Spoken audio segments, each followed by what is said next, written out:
The Fiend has attacked Alexa Bliss?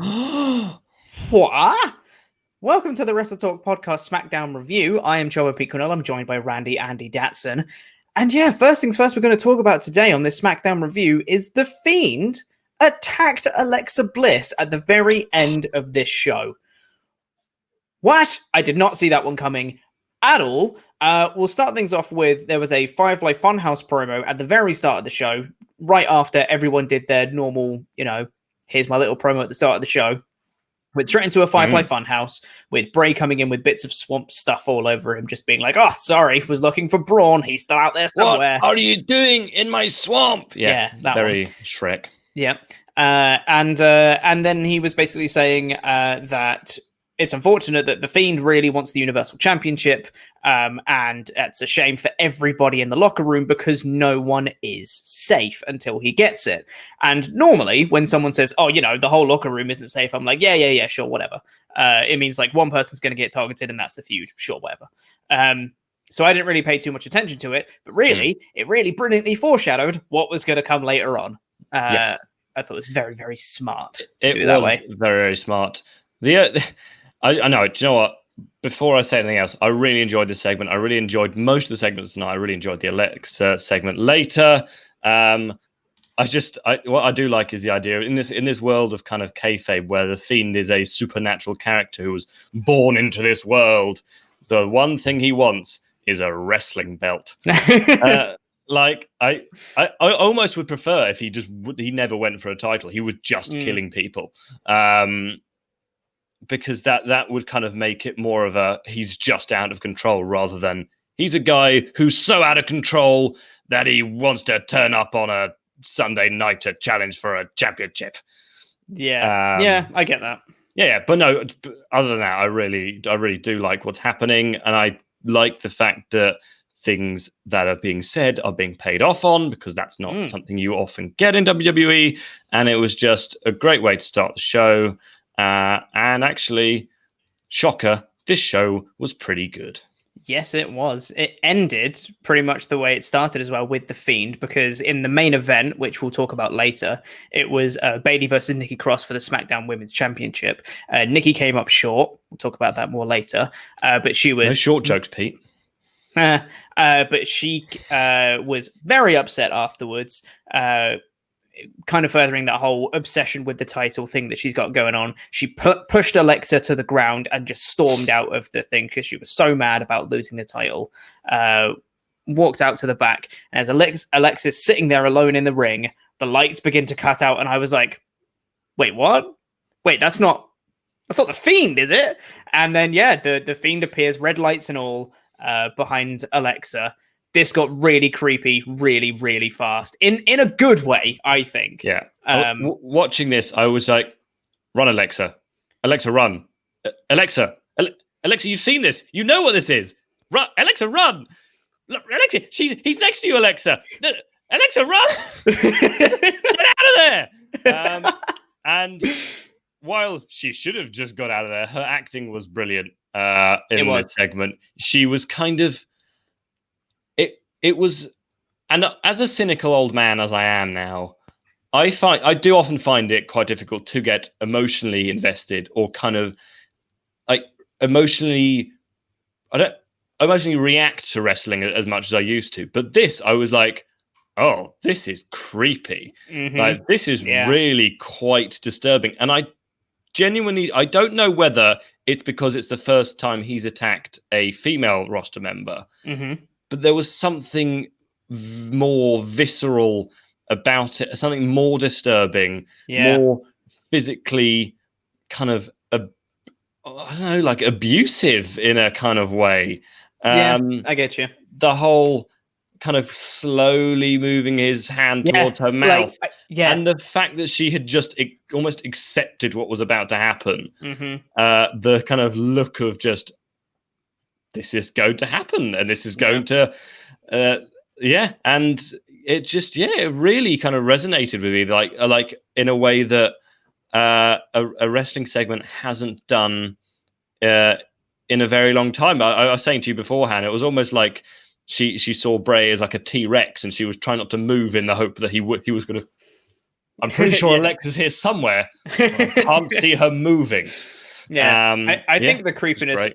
Yeah, it was. I think the creepiness really just built up through like the tension and how long it took, because he came up, he knelt next to her, and she was kind of just looking at him, and she was very softly just kind of mouthing like no, no, no, like the whole time. And he, like you said, very, very slowly just brought his hand up, and then eventually, after ages and ages of just very slowly moving his hand, just locks in the mandible claw on Alexa.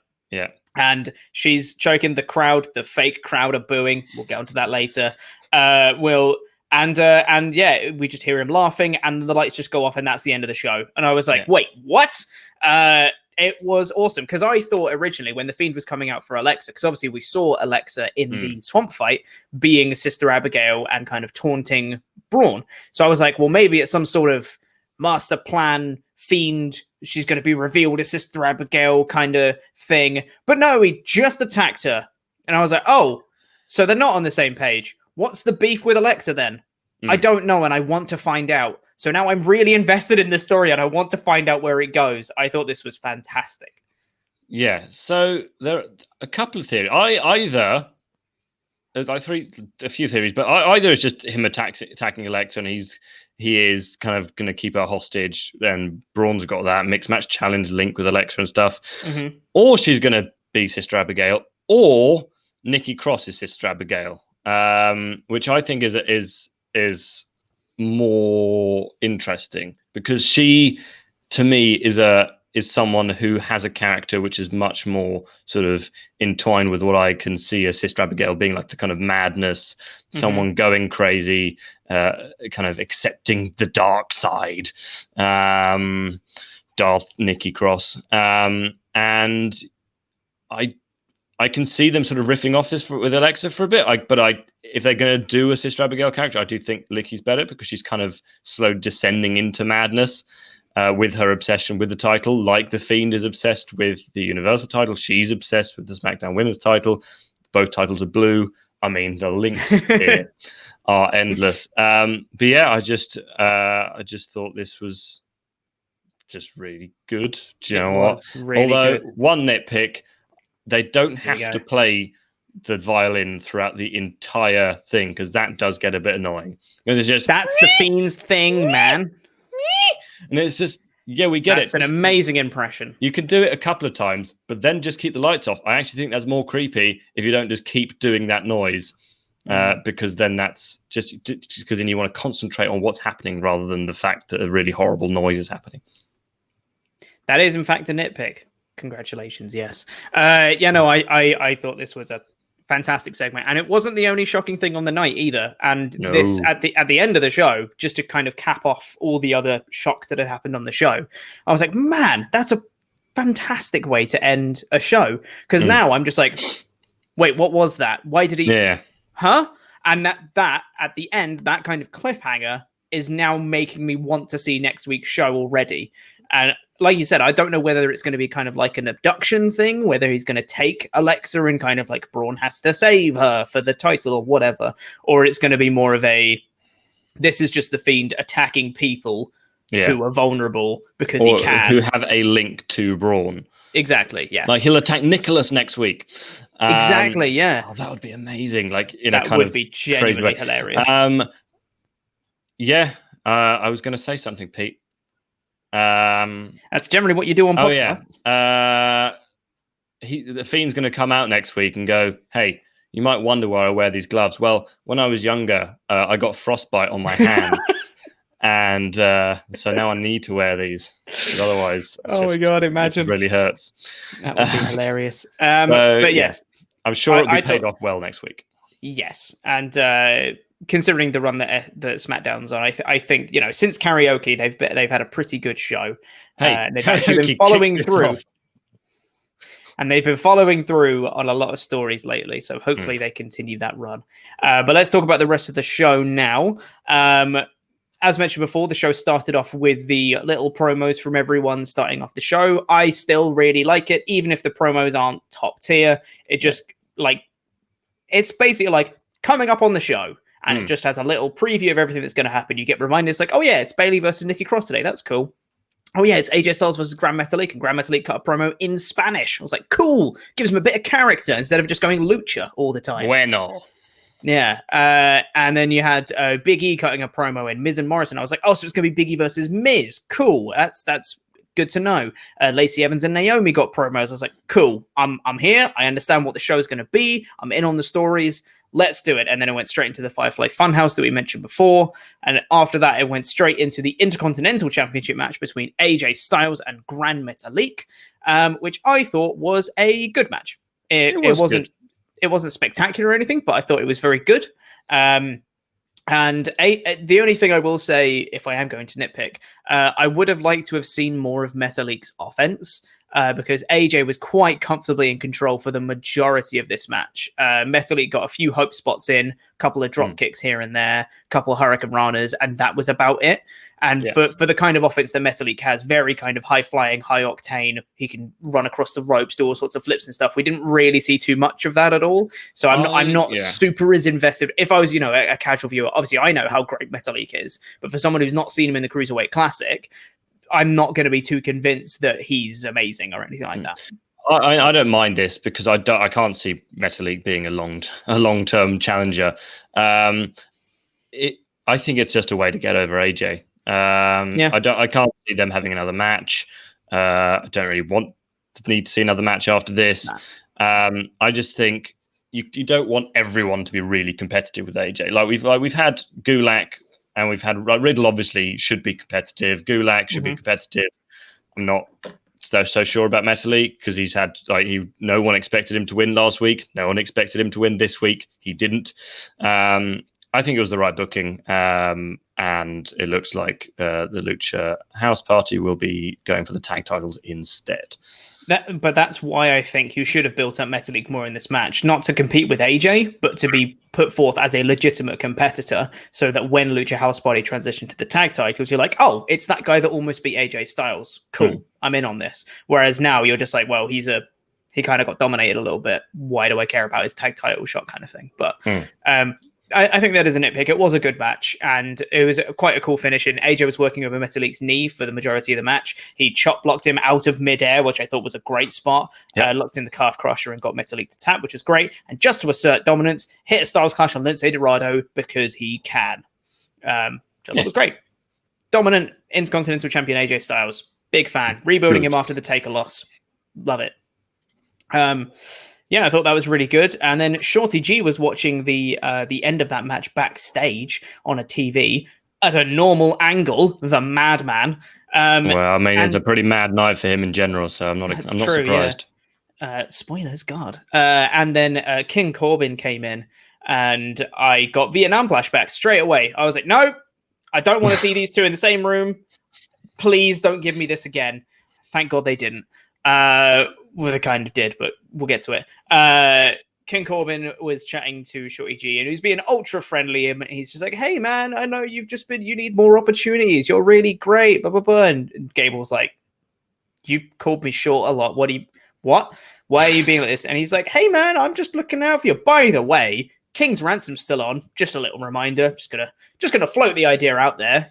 King's Ransom's still on. Cool. See you later, man. And Gable was like, huh? So very manipulative and not very subtle of Corbin. Very scared of Matt Riddle, seemingly. And I thought that was going to be that for that. It wasn't, because after that, we got a recap of the bar fight. I was a big fan of the fact that the recap of the bar fight was basically the whole match, just with the boring bits cut out. Yes. It was just all the spots. And then for some reason, Jeff Hardy's walking backstage and everyone's giving him a massive ovation. Like, referees are there, heavy machinery come in and just start hugging Hardy and lifting him up. I'm like, he won a match, guys. Right, you must really hate Sheamus. Yeah, Jesus. But then Hardy comes out and cuts a promo saying that I've overcome my demons. Beating Sheamus reminds me on the right path. And then I think the only thing that made that segment worse was then it was interrupted by King Corbin. And I was like, good God, I've already seen him once tonight. I don't want him feuding with everyone, please. Because at this point, I still thought he was feuding with Gable as well. So I was like, please don't do this as well. But then, he gets interrupted by Corbin, who complains about the fact that Hardy has overcome his addiction, because I guess the heels in WWE are actually evil people rather than like people who use underhanded tactics to win wrestling. No, they're like, no, humans. they're genuinely terrible people, irredeemably so. But you know, whatever. And I've written a note here. I was like, look, I'm all for multiple feuds at once, just not everyone feuding with Corbin. But Gulak then comes out. He's heard enough from Corbin, starts attacking him because they have a scheduled match next. Gulak versus Corbin. The match itself was fine. Nothing too special. It was a Corbin match. I put Gulak versus Corbin. It's a shame that Corbin's going to win.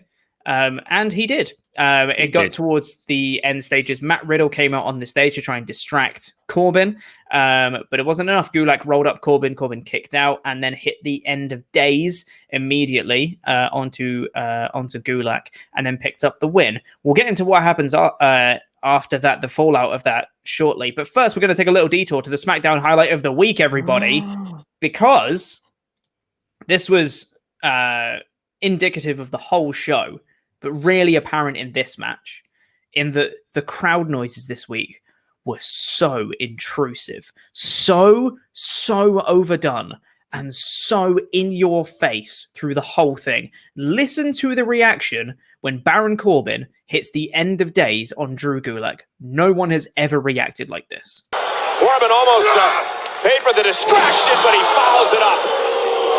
And here's the... No!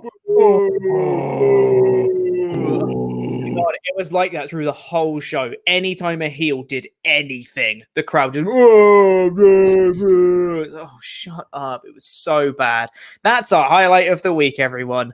We like fun here. Anyway. Are you nuts? That's still my favorite. Yeah. After that, Matt Riddle rushed down to the ring, started wailing on Corbin, started beating him up a little bit. And just as he's looked like he's going to hit like a second final flash onto him, out of nowhere comes Shorty G and hits a Chaos Theory German suplex on Riddle.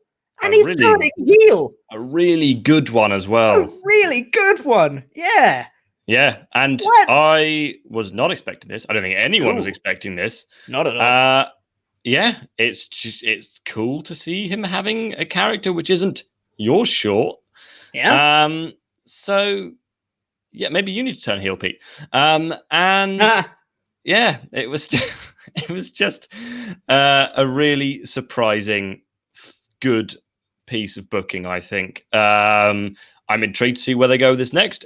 Whether it's just going to be sort of Baron Corbin just manipulating Shorty G every week, whether this is actually going to be a tag team.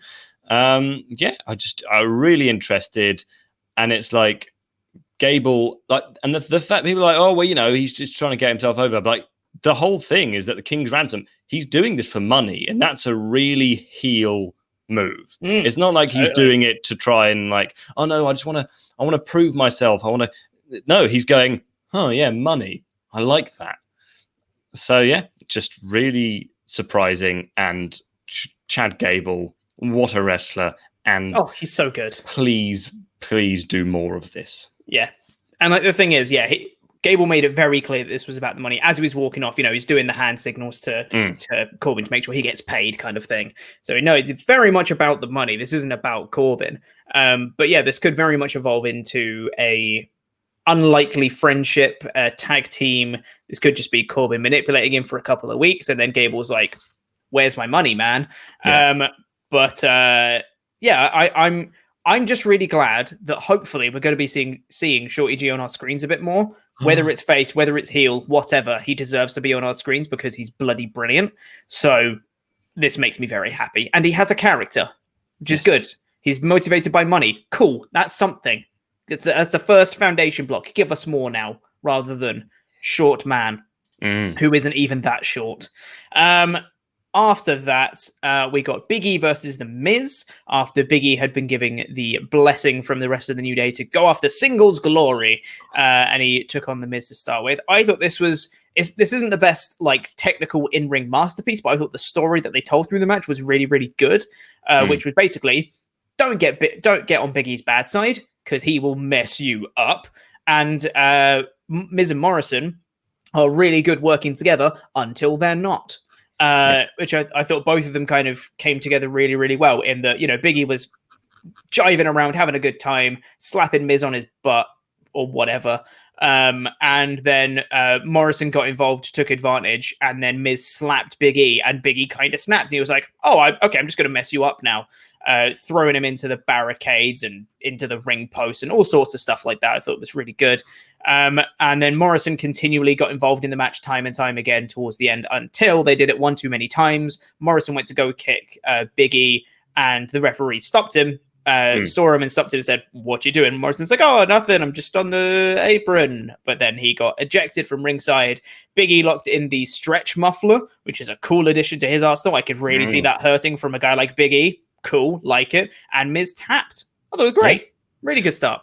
Absolutely. The only thing is that this does sort of show how limited almost the SmackDown mid card has become, because it's not like we haven't seen Big E versus Miz before. And next week, we're probably going to see Big E versus Morrison.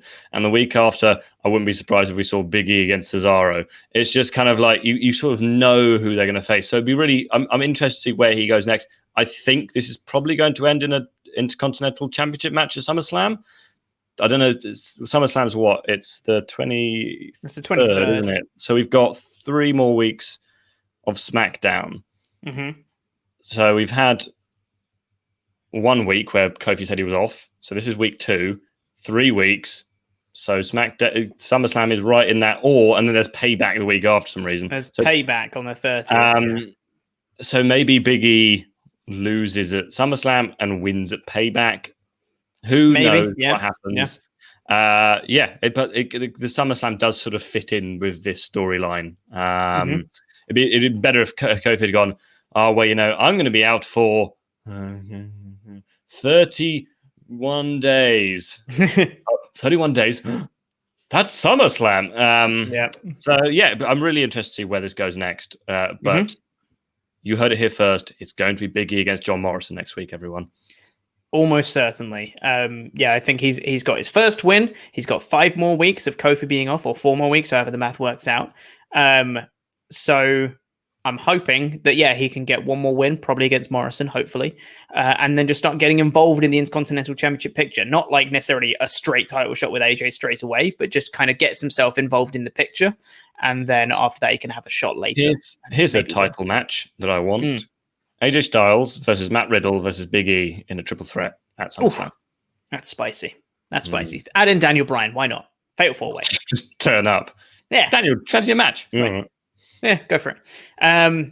After that, we saw Cesaro and Nakamura backstage. This was a weird segment. Cesaro and Nakamura were backstage, kind of just saying, we're the best. We don't have anyone to feud with. Help. Lucha House Party came in, and they said nothing. They came in, and Cesaro and Nakamura were like, you like to party? And then they just went, Lucha, Lucha, Lucha. And then he went, no. And then he got a party blower and blew it, and then they walked off. What?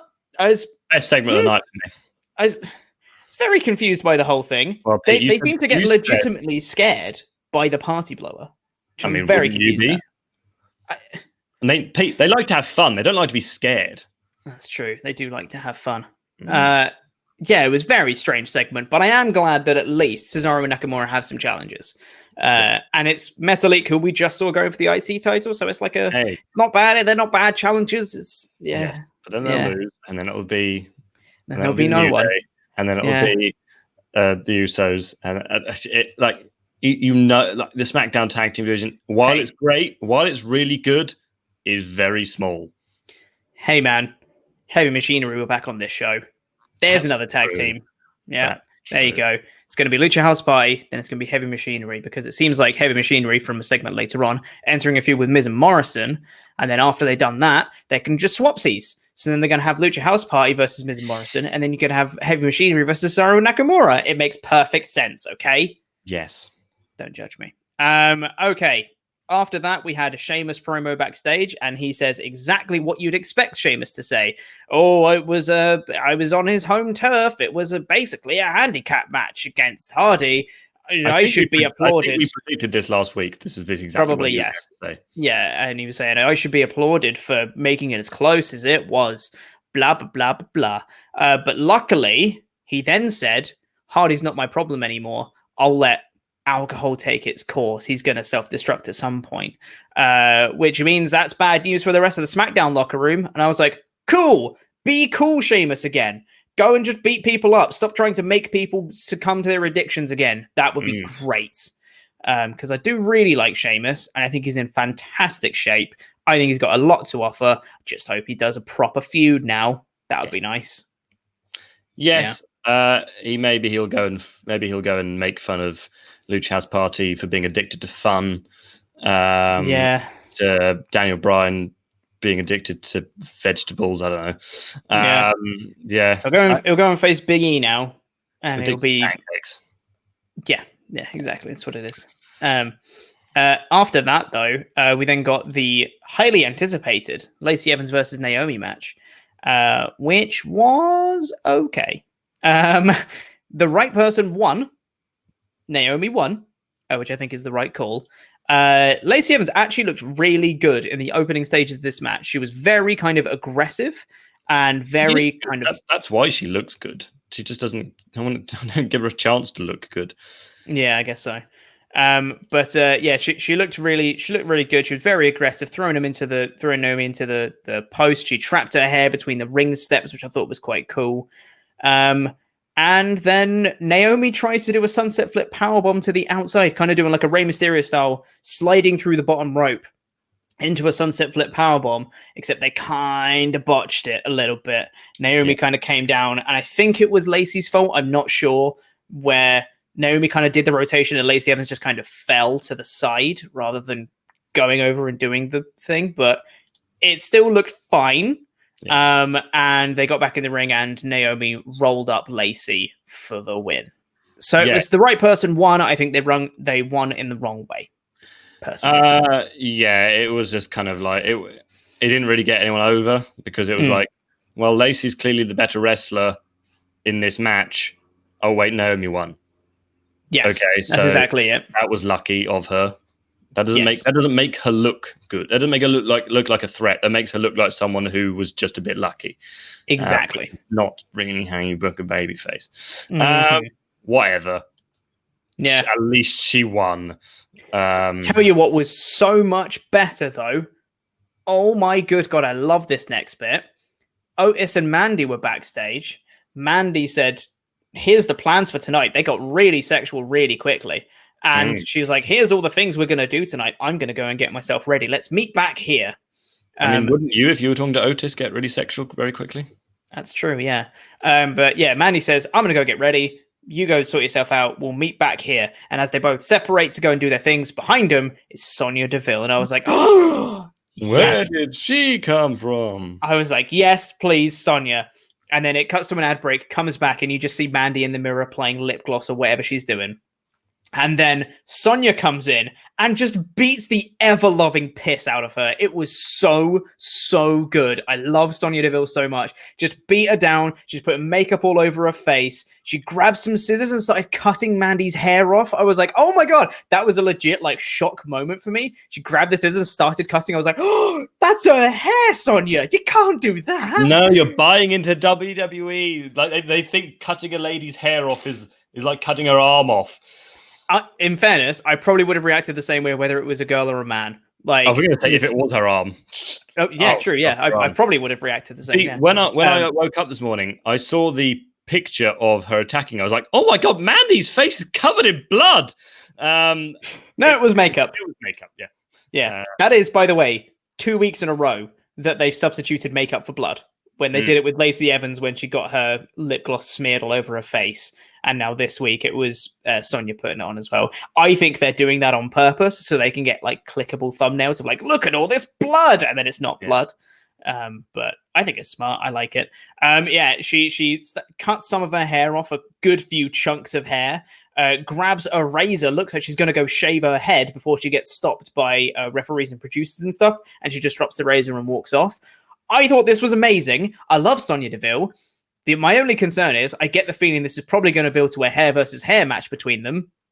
which I think Mandy's going to win, which I don't want her to win because I don't think she should, because I think Sonya Deville is the star out of the two, and I think she should be protected at all costs. Yes. Although, as you said in your review, Sonya would look better with shorter hair. That's true. Out of the two, if one of them had to cut their hair, I mean, it's like when we cut our hair. I mean, neither of us looked good, but... Hey, man. I always look good with shaved hair. No, but the thing is, because you shaved your eyebrows, I think you look stupider than I did. If you hadn't cut your eyebrows off, I would have looked stupider. But because you cut your eyebrows off, you look stupider. Right, but the point is about shaved hair, and you look stupider with shaved hair than I do. A mix of eyebrows and shaved head. Anyway, she's probably not going to shave her eyebrows off. Right. But yes, I think Sonya Deville could rock a buzz cut and maybe could look even more intimidating with that. So it might be like a good change for her. But the only problem is she'd have to lose a match against Mandy first, which I don't want her to do. But regardless, bloody love this segment. Thought it was great. Yes. Love Sonya Deville so much. I think she's an absolute star in the making. Just push her all the way to the moon, please. Oh yeah, also Otis didn't have his Money in the Bank briefcase. What you doing, Otis? Yes. You're the Money in the Bank. You never know when you might need it. I don't know. That was annoying to me. But after that as well, there was a brief backstage bit. It was so weird. They cut away from the segment of Mandy getting tended to by the producers and the referees. They cut back to the commentary, who said, "Wow, that was crazy. We've got an update from Kayla Braxton." Cut straight back to where they were, where Kayla Braxton is now there going, "Yeah, it looks like Mandy's been beaten up real bad." It's like, we just saw it. We know that. But this was all set up. So Heavy Machinery came in to look after Mandy. Miz and Morrison came in and started making jokes at Mandy's expense, various hair puns. And then Tucker comes over and goes, "Hey, that isn't funny. Get out of here." So it looks like it's going to be a Miz and Morrison Heavy Machinery feud, probably. Or at least a match, at the very least, next week. Which is fine. I'm okay with that. It gets Heavy Machinery back in the ring. I've missed them and their in-ring antics. I want to see them again. Hey, don't folly call her names. I don't think that was it. I mean, that's the one I made up, and it was much better than everything else. And then we had the main event. Then we had the main event. Nikki Cross versus Bayley. This match was pretty short, but I thought it was fun for what it was. I thought there was a really cool spot where Bayley goes to the outside and Sasha sneakily tries to hand her one of the boss knuckle duster jewelry thing, whatever it is that she's got. Yeah. And that I reckon is made of plastic and is really light and doesn't hurt at all, but they're treating it like brass knuckles, kind of knuckle duster type deal. But anyway, yeah, Bayley tries to use it, but then Nikki catches her with a neck breaker, spots the thing she's got on, and just chucks it at Sasha, which I thought was great. Sasha on the outside screaming, "How dare you!" Yeah, and then later on in the match, Sasha tries to get involved. Alexa equalizes, which I thought was good. Tons and tons of roll-ups, back and forth and back and forth and back and forth and back and forth and back and forth, until they roll right into Bayley's weird face-busted knee driver thingy. Yes, for the win.